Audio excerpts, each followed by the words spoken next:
예, 방금 시험이 끝났고요. 예. 예, 채점을 한 학생들이 지금 다 표정을 좌절한 채로 머리를 쥐어뜯고 있습니다, 지금. 일단은 여러분들도 시험을 봤을 거고, 간단한 해설 30분, 오늘은 30분만 할게요. 여러분들 아마 머리 아플 것 같아서 30분 정도로 끝을 내주되, 대신 등급 발표식이 있겠습니다. 자, 이게 9등급제라는 걸 생각하고 여러분들 감안하시고 점수 들어주세요. 9등급제에서 이 시험은요, 역대급으로 점수가 어려운 시험입니다. 저도 이렇게까지 낮은 점수를 본 적이 없어요, 등급까지. 그러니까 여러분들이, 나는 50점이다. 여러분 50점이면요, 4등급입니다. 자, 4등급 점수부터 알려주겠습니다. 4등급 점수가 52점이에요. 여러분, 두 개 중에 하나를 틀렸는데 4등급입니다. 예. 자, 그러면 3등급 점수는 60점입니다. 그 다음에 2등급 점수가 68점이에요. 예? 자, 그럼 도대체 1등급 점수는 몇 점이냐? 자, 1등급 4% 점수는 76점입니다. 네, 역대급 불수능이라고 보통 하면 점수가 몇 점 정도에서 1등급이 나왔었냐면 80점대 초반이 진짜 불수능이라고 얘기했었거든요. 근데 이 시험은 76점이 1등급인 아주 특급 난이도. 하필 또 골라도 첫 시험을 이런 걸 골라가지고 여러분들을 지금 시험 보다가 이거 난 내 길은 아닌 것 같다 포기하고 간 학생이 있거든요, 지금. 왜 이런 일이 발생했을지. 자, 5등급도 알려줄게요, 여러분들. 5등급도 뭐 알고 싶으면 5등급이 44점이에요. 네. 심각한 시험 점수입니다, 여러분. 등급 점수는 이렇게 확인하시면 되고요. 지금 1등급을 맞은 학생이 있어요. 그래서 매우 거만한 자세로 지금 저를 쳐다보고 있거든요. 예. 여러분들이 아마 지금 너무 기분 나빠하지 마. 원래 표정이 저래 있는 거예요. 여러분 이해해 주시고요. 자, 그만큼 이 시험에서 특별히 어려웠던 부분은 사실은 문법도 어렵지 않았고요. 그 다음에 별거 그러니까 앞에 나오는 화법작문은 원체 어려울 리가 없고요. 크게 있는 거에서.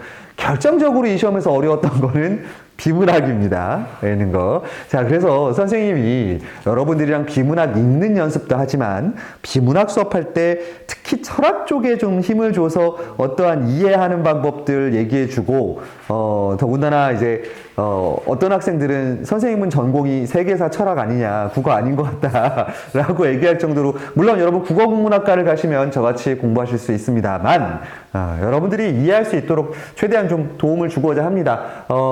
여러분 사실 1번서부터 10번까지는 우리 건드릴 게 없어요. 예. 여기 그렇게 어렵지 않았습니다. 1번서부터 10번까지 오늘 더군다나 30분만 해설해 주려 했기 때문에 이 부분은 패스하도록 하죠. 자, 문법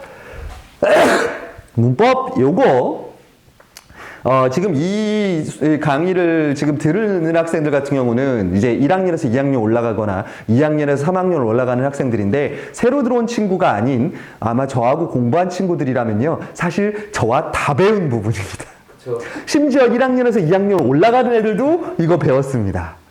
여러분들이 기억을 못할 뿐이죠.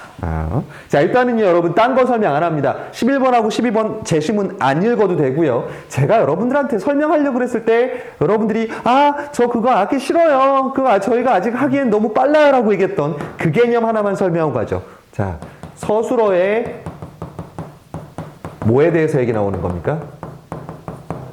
예, 서술어의 자릿수라고 부르는 부분이 있었습니다. 자, 이거는 서술어 자리에는 동사, 형용사, 서술격조사 이다가 들어가는데, 이 자리에 들어가는 녀석마다 필요로 하는 문장 성분이 다르다. 그렇죠. 그런데 필수적이죠. 필수적으로는 뭐를 필요로 합니까? 주어는 무조건 필요로 하기 때문에 무조건 최소한 몇 자릿수 서술어? 최소한 2자릿수. 한 자릿수죠. 한 자릿수. 예. 자, 한 자릿수 서술어입니다. 자, 얘는 뭐만 필요한 거야, 그러면? 주어만 필요한 녀석이에요. 꽃이 피다. 자, 피다입니다. 피다는 꽃이 피다. 예, 주어만 존재해도 아무 문제가 없습니다. 자, 그럼 두 자릿수 서술어 좀 얘기해 보죠. 두 자릿수 서술어에는 뭐가 있습니까? 이제 부사가 동사. 예쁘게 피다. 예쁘게가 필요한가요, 근데? 안 필요하죠. 아니잖아요. 자, 사귀다라는 단어 해봅시다. 제가 참 좋아하는 단어죠. 예, 저의 삶이기도 하고요, 있는 거에서. 제가 여러분들이랑 사귀고 있잖아요. 좀 됐고요. 내가 이런 걸 갑자기 이러니까 내가 수업 시간에 설명해줬던 학생과 얘기를 나눴던 조울증이 갑자기 생각이 나네요. 자, 사귀다입니다. 사귀다는 혼자 사귈 수 없죠. 그러면 누구와 사귀다요. 그러면 뭐가 필요해? 주어하고 누구와니까 부사어가 필요하고요. 자, 이 부사어가 빠져버리면 나는 사귀다 문장이 완전하게 성립되니까 안 됩니까? 네. 안 되죠. 그래서 얘를 뭐라고 불렀던 녀석이야?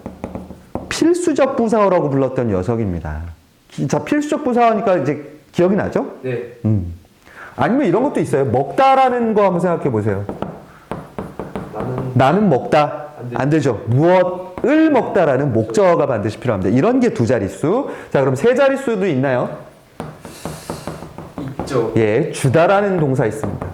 나는 누구에게 뭐를. 그래, 나는 무엇을 누구에게 주다라는 부사어까지 필요로 해요.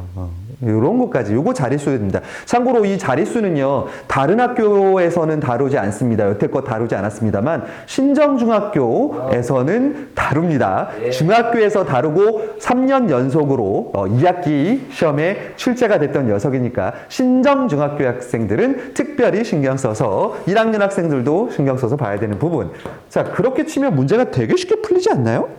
자, 5번부터 일단. 예, 11번은 뭐, 여러분, 고개념이니까 여러분들 11번에 보시면, 자, 이거 보세요. 그는 10분 만에 선물 상자에 매듭을 풀었다야. 자, 풀었어. 자, 그럼 필요한 성분만 얘기해 봅시다. 일단, 그는 주어가 나와야 되고, 그 다음에, 무엇을 풀었다라는 것만 필요해요. 자, 무엇에 10분 만에라는 얘는 필요한 부사어야 아니야? 아니. 예, 필요하지 않은 부사어예요. 예, 그래서 답 5번 쉽게 풀리는 거 되겠습니다. 안 읽어도 사실 되는 거고. 그 다음에 여러분, 요 문장이 왜 틀린 겁니까? 12번 폴기에서는. 그래서 나는 물의 세제와 신발을 풀었다. 자, 여러분 비슷한 문장 하나만 적어볼게요. 나는 노래와 춤을 추답니다. 자, 맞습니까? 안 맞습니까? 맞죠. 안 맞죠. 노래와 춤을. 아니죠. 예, 이거예요. 춤을 추는 건 맞는데 노래를 출 수는 없어요. 즉, 서술어와 앞에 성분의 호응이 맞냐를 봐야 돼. 그러면 노래를 뭐하고? 부르고 춤을 추다라는 문장으로 가셔야 됩니다. 자, 이 부분도요. 예송중학교, 사리우중학교 학생들은 모르셔도 됩니다. 그러나 능어대, 신송, 신정 학생들은 아셔야 합니다. 야, 이 문장 성분이 맞고 안 맞고가 여러분 교과서에는 나옵니다. 네, 그 지점 생각하셔야 됩니다. 이거 전체를 신정중학교 학생들은 알아야 되고, 능어대하고 신송중학교 학생들은 요 밑에 서술어하고 호응하는 부분만 알면 되겠습니다. 예, 너무 좋죠. 예, 네. 그 다음에 13번 문제는요, 2학년 학생들은 이미 저하고 올바른 발음과 표기에서 다 배운 거기 때문에 굳이 설명하지 않겠습니다. 자, 이거 어떻게, 발음이 어떻게 돼? 있지. 예, 대표음, 자음이 왔으니까 그냥 대표음, 리을 기억의 대표음 뭐로 읽어주는 거? 기억으로 읽어주는 거를 했는데 일지로 돼 있으니까 안 됐죠. 자, 어떨 경우는 리을로 읽어줍니까? 뒤에 용어. 기억으로 시작하는 어미로 올 때, 예, 용언에서 그런 거 맞습니다. 그러면 읽고가 되겠죠. 걔는. 예, 그것만 다시 제대로 기억해 주시면 되고, 예송중학교 학생들은 일주일 전에 시험 본 거니까 까먹으면 안 되겠죠. 예. 자, 이렇게 해서 문법 대략 뒤에 있는 문제는 어렵지 않으니까 저 정도만 얘기해 주고, 자, 16번서부터 좀 막혔을 겁니다. 이게 이 시험이 어렵게 느껴졌다라는 건, 뒤에 문학 파트가 생각보다 어렵진 않아요. 근데 어려워요, 문학 파트도 사실은. 근데 그 느낌을 가지고 살려야 되는데, 문제는 16번서부터 3개 연달아 나오는 비문학 제시문에서 너무나 많은 시간을 까먹어서 뒤에 있는 문학을 여유롭게 보지 못하는 문제가 생겼습니다. 사실은 이 시험이 점수가 떨어진 이유는 얘네에서 틀리고 뒤에서 맞출 수 있는 문학 문제도 틀려서 점수가 와장창 낮게 나는 거예요. 차라리 얘네가 뒤쪽에 있었으면 문학에서 풀 수 있는 것들하고 어차피 얘네는 틀릴 거 버렸을 학생들도 꽤 있을 거예요. 그러면 아마 커트라인 점수가 5점씩은 더 올라갔을 거예요. 두 문제는 더 맞을 수 있었을 거니까. 그런 좀 문제가 생깁니다. 자, 그러면 자, 16번, 20번 예, 좀 설명하고 가죠. 자, 요거 선생님 전문입니다. 아니요. 근데 여러분들도 충분히 이해할 수 있는 부분입니다. 자, 빠르게 이해해보죠, 여러분들. 자, 마르크스. 자, 마르크스 하면 여러분들이 알다시피 뭐를 창시한 사람이야? 그걸 창시했죠. 뭘요? 이제 예, 공산주의입니다. 예, 공산주의. 아, 사회주의인가요? 뒤에 뭐가 나올 텐데. 내가 갑자기, 이거 발음, 말 잘해야지. 이거 잘못하면 또 나 신고한다 그럴 거 아니야. 이거 갑자기 머리가 갑자기, 어디죠? 그 용어를 안 쓰네, 일부러. 여러분들 아마 그 용어를 일부러 여러분들한테는 보여주지 않았을 겁니다. 어차피 이 사람은 사회주의 경제 체제에 대한 이 개념을 만들어낸 사람이에요. 자본주의하고 뭐 하는 거야? 반대되는 개념이지. 그럼 잘 이해하세요. 사물의 경제적 가치를 사용 가치와 교환 가치로 구분했답니다. 자본주의 사회에서는 경제적 가치가 교환 가치에 의해서 결정된다고 봤대. 자, 사용 가치는 뭘 뜻해? 사물에 뭐 하는 기치? 기능적 예, 기능적 가치. 교환 가치는 시장에서 부여된 가치를 이야기합니다. 여기까지는 어렵지 않죠, 있는 거. 자, 그런데 사물 자체의 유용성은 고정돼 따라서 시장에서 수요와 공급에 의해서만 경제적 가치가 결정된다고 보았대. 마르크스는 그러면 물건 자체는 애초에 가치는 고정돼 있어요. 그런데 수요와 공급에 따라서 뭐가 결정돼? 가격이 결정되는 교환 가치로만 결정돼. 따라서 그는 사물의 거래 가격은 결국 사물의 생산 비용에 의해 결정된다는 점에서 소비를 생산에 종속된 현상으로 봤답니다. 이게 무슨 뜻이냐면요. 결국은 사물이 가치가 있는 건 거기에 투입된 뭐가 많을수록 노동이 많을수록 높은 가치야. 그러면 그 위에서 내가 더 갖고 싶고 더 못 갖고 싶고에 따라서 올라가는 가치는 쓸모가 있는 가치야 없는 거야. 그래서 자본주의를 비판한 겁니다. 그러면 만드는 거에 투입되는 가치를 어떻게 만들면 돼? 동일하게 만들면 돼요. 그러면 더 비싸고 더 좋은 걸 찾으려고 할 필요가 없는 거예요. 그러니까 생산된 비용을 국가에서 관리해 주는 거야. 그러면 비용이 어떠지겠어? 예, 같아지게 되는. 그걸 이해했었으면 돼요. 있는 거에서 사실은. 그럼 마르크스 좀 이해됩니까? 그렇죠. 있는 거. 자, 그런데 이러한 주장과 달리 자, 보드리아르 갑니다. 장 보드리아르라는 사람인데 여러분 이 보드리아르의 이론 중에서 여러분들이 들어봤을 만한 게 있어요. 뭐야? 시뮬라시옹이라는 개념이 있습니다. 시뮬라크와 시뮬라시옹. 시니피안과 시니피에. 못 들어. 네, 네. 뭐 그렇죠, 뭐 이런 거에서. 자, 보드리아르는 교환 가치가 아닌 사용 가치입니다. 사용 가치가 경제적 가치를 결정하며 이런 뭐야 마르크스하고 반대돼. 예, 반대되죠. 자본주의 사회는 자 밑줄을 어디에 그으셔야 돼요? 소비 우위의 사회라고 주장했습니다. 자, 그러면 마르크스는 뭐에 중점이 있었던 거고요? 생산에 중점이 됐다라면 보드리아르는 소비에 중점을 맞췄습니다. 훨씬 자본주의적이죠. 보드리아르 같은 경우. 자, 이때 보드리아르가 제시한 사용 가치는 사물 자체의 유용성에 대한 게 아니라 자, 어디에다 비춰보세요? 욕망의 대상으로서의 기호가 지니는 기능적 가치, 즉 기호 가치라는 걸 뜻합니다. 자, 여러분 이게 무슨 뜻이냐면 어떤 물건이 있어요. 자, 가방이라는 게 있다 칩시다. 자, 가방에 유용에 대한 가치, 이 가방이 얼마나 많이 들어가느냐, 혹은 이 가방이 얼마나 가볍느냐는 무슨 가치야? 유용성의 가치예요. 그런데 그게 아니라 욕망의 대상이에요. 자, 이 가방에 뭐가, 이 표시가 달리는 순간 가격이 어떻게 됩니까? 다른 사람과. 그러니까 요거가 결합되는 거가 뭐라는 거야? 그게 기호라는 거예요. 자, 이거 잘 보세요, 여러분. 가방에 얘가 붙어요. 자, 그럼 얘는 우리가 가방이라고 부르는 언어죠. 네. 그런데 얘는 그 가방이 갖는 뭐가 돼? 의미가 돼요. 야, 언어와 의미, 몇 학년 거 생각해 떠올려 보시면 돼요? 언어와 예. 1학년 거. 1학년 거 어디에서? 언어의 자의성, 사회성 하던 겁니다. 그러면 그게 이게 돼요. 자, 언어라는 건 여러분 요거에서 기억하셔야 돼요. 언어는 즉 우리가 알고 있는 뭐야? 언어가 기호입니다. 언어가 기호예요. 이해되네. 자, 그렇게 치면 네가 남자라는 걸 이해받으려면 남자라는 자체의 사용 가치가 아니라 원래 가지고 있는 가치가 아니라 누가 있어야지만 네가 남자라는 게 증명이 돼요. 정답 그거예요. 다른 것들과의 의미의 차이 때문에 걔가 의미를 갖게 된다. 예, 기호 가치라는 겁니다. 이런 거에서. 그럼 뒤에 것들이 사실은 그렇게 어렵지 않게 됩니다. 그렇죠. 이게 그 설명이었고, 자, 여기서 기표와 뭐야? 기의라는 걸로 설명해요. 기표는 뭘 뜻하고? 겉으로 드러나는 표식이니까 말, 그 단어 자체를 얘기하고 기의는 걔가 갖고 있는 의미, 속성을 이야기해요. 그래서 스니피안과 시니피에라는 말로 얘기하는 거고요. 따라서 얘네가 일치한다라고 우리는 생각하지만 사실은 일치하지 않죠. 끊임없이 우리는 또 다른 의미를 만들어내고 싶어 할 겁니다. 가방이면 됐지. 가방이 뭐가 더 필요해? 당연하죠. 저는 그렇게 살지만 여러분들은 대학이면 똑같지. 대학인데 어떤 대학? 서울에 있는 대학. 인서울이라는 이름만 붙으면 그 기만 붙으면 더 높은 가치를 받게 되는 거랑 같게 되는 거죠. 얼마나 그 대학이 여러분들에게 좋은 교육을 하는지는 따져 안 따져요? 안 따지죠. 인서울이라는 기의만 가지면 되는 거예요. 그래서 밑에 A바 부분만 좀 보겠습니다. 보드리아르는 자본주의 사회에서 대량 생산 기술이 급속하게 발전하면서 소비자가 기호 가치 때문에 사물을 소비한다고 봤다. 즉 대량 생산의 기술 발전으로 수요를 충족하고 남을 만큼 공급이 이루어져서 그게 얼마나 쓸모 있는지는 중요하지 유용성은 더 이상 소비를 결정하는 요인으로 작용할 수 없어.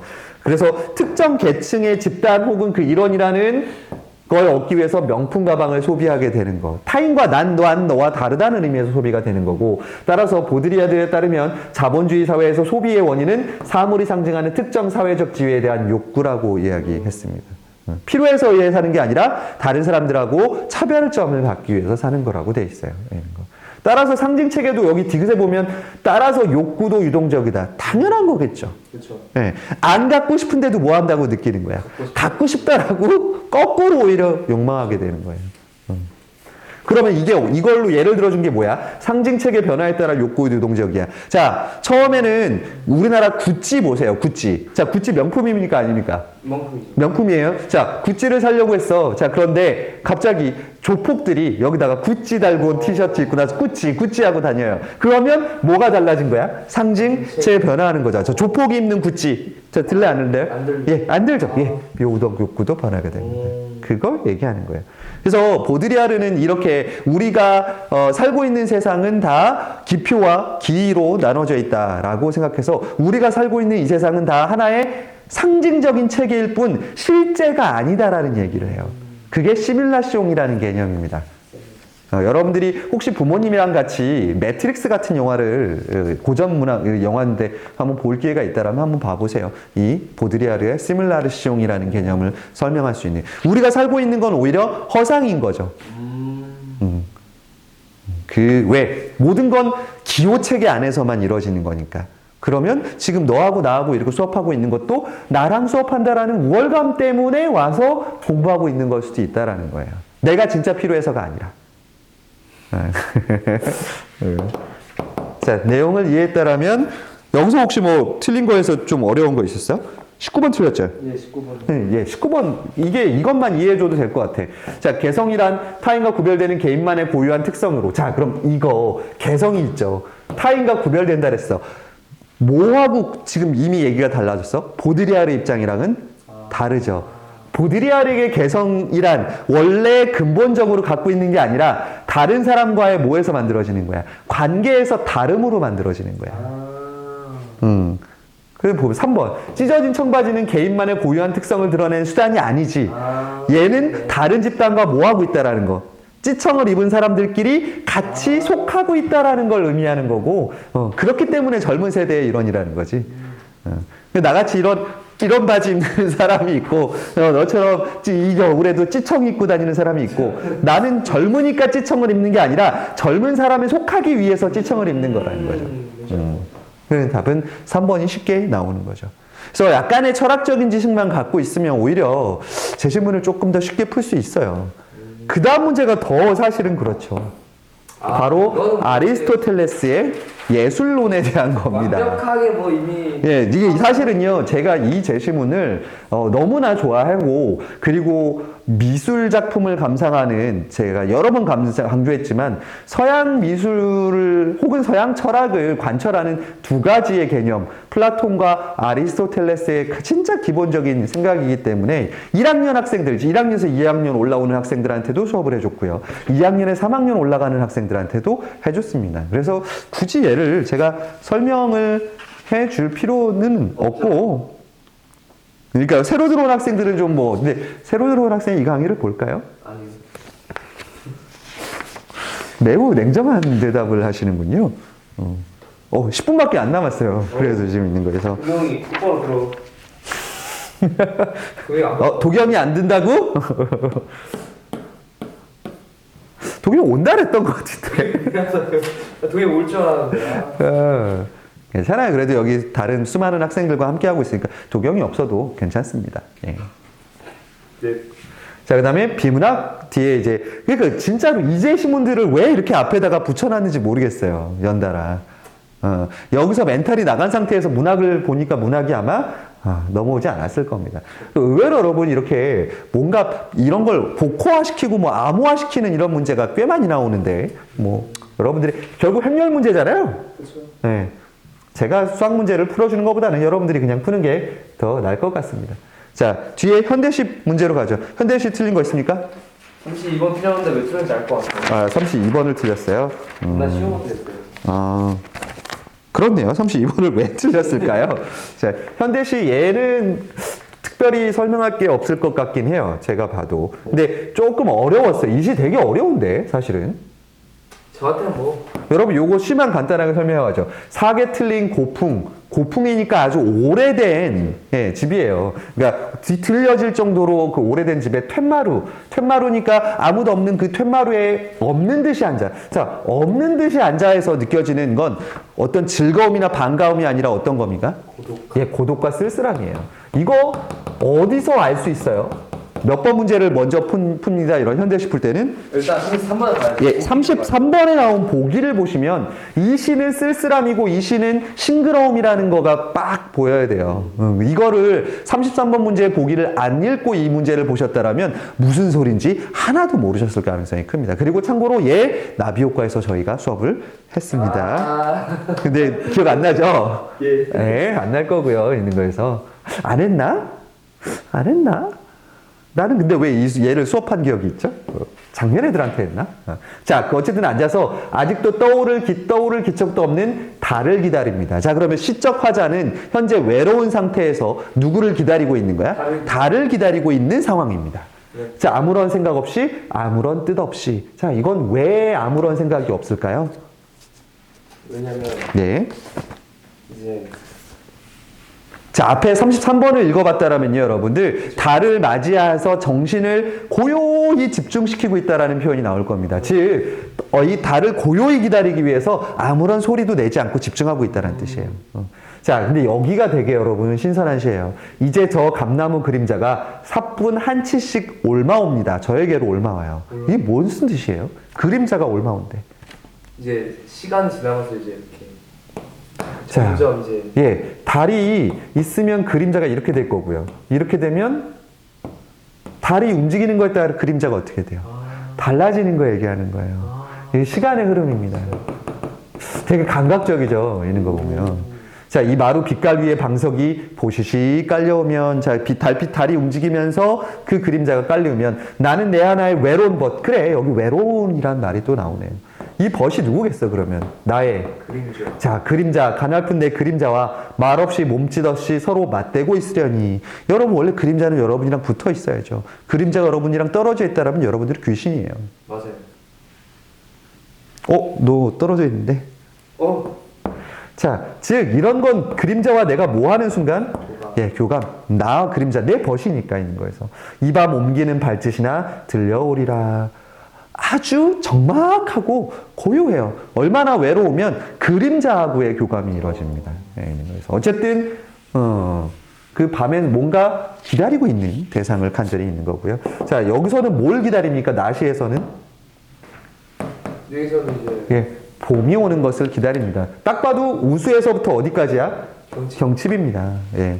비가 봄을 알리는 비가 오는 거와 그 다음에 잠자던 동물들이 깨어나는 게 절기예요, 여러분. 절기는 미리 조금 알아두시는 것도 좋아요. 이게 경칩이란 말만 나와도 사실은 봄이라는 계절, 그리고 아직은 찬바람이 남아있는 좀 초봄 이런 느낌들을 좀 가져오셔야 되는데 그걸 모르니까 여기서는 여러분 이 시에서 여러분 요거 하나 보세요.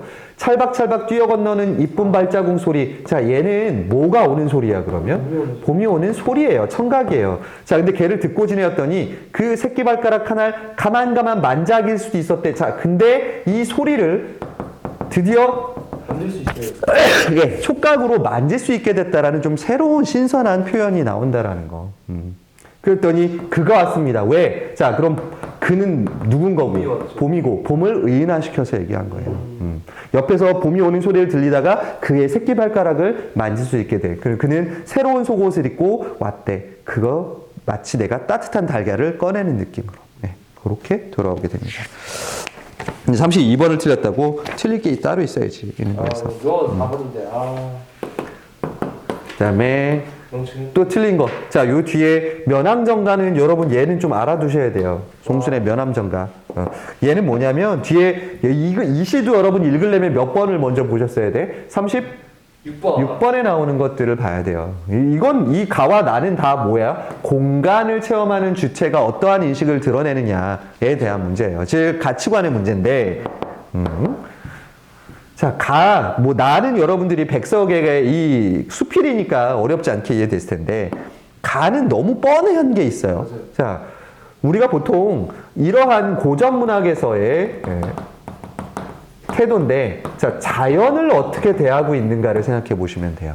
자, 자연은, 이 정도의 수준 높은 글을 쓸 수 있는 사람이라면, 어떤 사람? 학식이 학식이 높은 사대부일 가능성이 높고요. 자, 그런 사람이 자연에 있을 때는 두 가지 정도 생각하시면 돼요. 완전히 자연에 뭐 하는 삶? 물화일체. 예, 물화일체돼서 물화일체를 이제 됐어. 자, 완벽하게 자연과 내가 하나 되는 그러한 삶이야. 자, 물화일체적인 삶에서는 모두 욕심 나 안 나? 안 나죠. 안 나죠. 그러면 내 삶에 만족하는 건 뭐라 그래? 안본지족이에요. 여기 나오죠. 아침 시간 모자라니 저녁이나 칠소냐, 오늘이 부족하니 내일이나 넉넉하냐. 더 욕심내지 않아요. 있는 것에 만족하면서 사는 태도가 드러납니다. 그렇죠. 근데 가끔은요, 여기서 더 나아가는 사람이 있어요. 조선시대 작품인데요. 왜 보통 자연에 와 있는 이유를 한번 생각해 보면 알겠죠. 왜 와 있어요, 자연에? 마음에 안 죠. 아니죠. 유배를 온 거죠. 유배. 예, 유배를 온 경우 같은 경우는 이 뒷부분에 가서 뭐에 대한 그리움을 드러냅니까? 임금에 대한 그리움을 드러내는 내용으로 이 뒤에 가서 마무리가 되는 경우가 있습니다. 그러나 얘는 그게 아니라 그냥 뭐야? 끝까지 자연에서의 즐기는 풍류, 즐거움, 봄이 오는 것에 대한 흥겨움을 이야기하는 면함정가입니다. 여러분들이 고등학교 올라가기 전까지 제가 아마 올 여름에 고전 문학들을 조금 봐줄 텐데 이때 면함정가는 꼭 보게 될 것 같습니다. 있는 거에서. 예. 얘는 조선 전기 후기? 이거 같은 경우는 조선 전기의 느낌이죠. 후기의 이런 대격변 사회에서 이렇게 그 면함정가 이렇게 한가하게 이러고 있는 거는 문학적인 성취하고 맞지 않습니다. 이제 문학이나 이런 것들에 대한 흐름을 중학교에서 배우는 간단한 작품 바이 작품, 건 바이 건으로 이해하지 마시고 흐름을 좀 이해하시는 걸 좀 보일 거예요. 그러니 여기 와 있는 지금 학생들은 지금 제가 얘기해 주는 걸 다이렉트로 듣지만 사실 강의 몇 명 안 볼 거 알아요. 그리고 자세히 설명도 안 하고 있기 때문에 오늘 여러분들이 다 일찍 끝내달라니까 첫 번째 시간이니까 이렇게 30분 정도의 수업으로 하지만 다음번서부터는 1시간 정도의 해설 강의를 좀 준비해서 여러분들이 웬만한 것들은 다 자세히 들을 수 있도록 하겠습니다. 근데 이 시험은 너무 어렵긴 했어요. 하필 어려웠어도 자 1등급 받은 학생 축하드립니다. 있는 거 물론 1등급 아니어도 내가 다시 한번 얘기해주면 여러분들은 5등급제예요. 5등급제이기 때문에 이 시험에서 2등급까지 아까 몇 점까지지? 그러면 2등급이니까? 76점이요. 아니죠. 68점이죠. 68점 예, 68점이 11%이기 때문에 사실상 5등급제에서 1등급 점수는 70점이라고 생각하시면 될 것 같습니다. 예. 70점 이상, 근데 이 시험 문제 너무 어렵죠. 그렇게 치니까. 예. 어쨌든 70점 이상을 맞췄다라면 좋아하되 대신 불안한 1등급 점수보다는 누구처럼? 확실한 1등급 점수를 맞는 게 좋죠. 여러분들 그렇게 1등급 계속 유지할 수 있도록 해 주시고요. 어디 가서 저한테 배웠다는 얘기 하지 마시고요. 뒤에 소설도 여러분 41번 같은 경우도 어렵진 않으니까 뒤에 나오는 작품에 대한 이해를 좀 드시면 되고요. 특이한 건 춘향전이죠, 여러분들. 얘가 원본 춘향본이 아닌 춘향전이 아니야. 이상했어요. 예. 이게 어디를 보시냐면 보기야 역시 44번에 나와 있는 이걸 보셔야 돼요. 그렇죠, 그렇죠. 그러니까 원래 있는 춘향전인데 판소리가 소설로 옮겨오는 과정에서 여러 가지 이야기들이 결합이 돼요. 뭐가 결합이 된대? 여기에 황림능묘 모티프라는 게 결합이 돼서 춘향이가 꿈을 꿔요. 그렇죠, 꿈을 꿔요. 네, 꿈을 꿔가지고 거기서 거기서 뭐 하는 꿈을 꿨지? 이상한 거. 무슨 꿈을 꿨는데? 뭐 어쨌든 그 꿈이 현실과는 뭐 하는 거? 좀 많이 반대되는 개념으로 나오거든요. 그래서 극적인 이런 뭔가 느낌을 더 살리는 그런 효과가 있었습니다. 자, 여러분 풀어보시고 혹시라도 개별적으로 궁금한 게 있는 친구들은 예, 인터넷에서 찾아보시면 더 재밌는 강의, 재밌는 해설 많이 있을 겁니다. 저한테 오지 마시고요. 저는 이제 내일 있는 특강 준비하러 가봐야겠습니다. 자, 그러면 오늘은 간단하게 끝나는 해설 강의. 다음 수업부터는 이거보다 훨씬 더 자세하게 해설 좀 해보겠습니다. 오늘 많이 안 와서 좀 실망스러워요. 저도 뭐 기분이 뭐 그렇게 나지는 않는데 대신 온 학생들의 성적이 괜찮아서 예, 알찹니다. 자, 그럼 여기까지. 감사합니다.